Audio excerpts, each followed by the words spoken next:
Vikram Solanki scored the only 50 of the match thus far as Surrey crept ahead on the second day of their crucial LV County Championship encounter with Derbyshire at the Keir Oval.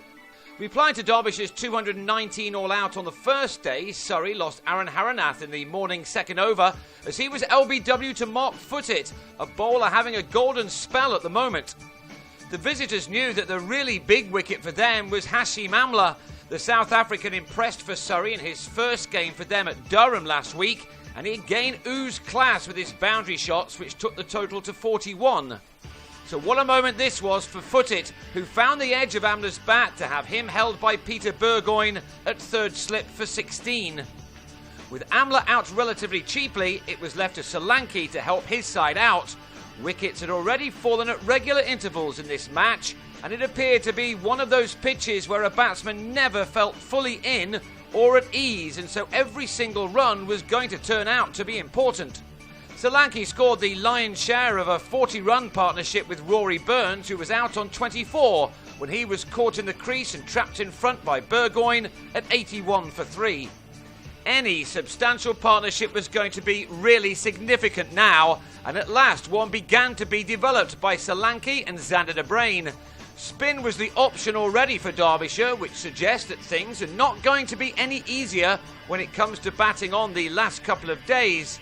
So de Bruyn looked for his runs now, while Solanki became the first half-centurion of the match when he drove Burgoyne over the top for a 6 to take him to his 50 off 89 balls. As well as that maximum, the former Worcestershire man had also struck 9 fours. His partnership with de Bruyn was the best of the match. They'd added 96 runs in 22 overs together when de Bruyn on 40 took his eye off a pull and was LBW to David Wainwright at 177 for 4. Solanki's innings now took on extra importance. He was now well set and needed to take full advantage of that, while those at the other end bedded in with him. The importance of a decent first innings lead for the side batting last on this surface could not be underestimated, and Solanki was taking his side close to getting ahead with only 4 wickets down. He moved into the 90s, taking his boundary count to 14 as he did so, and his team to within 2 runs of Derbyshire's first innings total.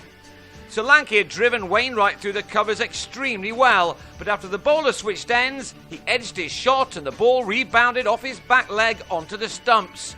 It was a cruel way to go just before tea for 93. Stephen Davis and Zafar Ansari then took their side ahead in the evening session, only for Davis to scoop a ball from Wainwright to Paul Borrington at mid-wicket to go for 29. Ansari now blocked up one end while Gareth Batty went for his shots at the other.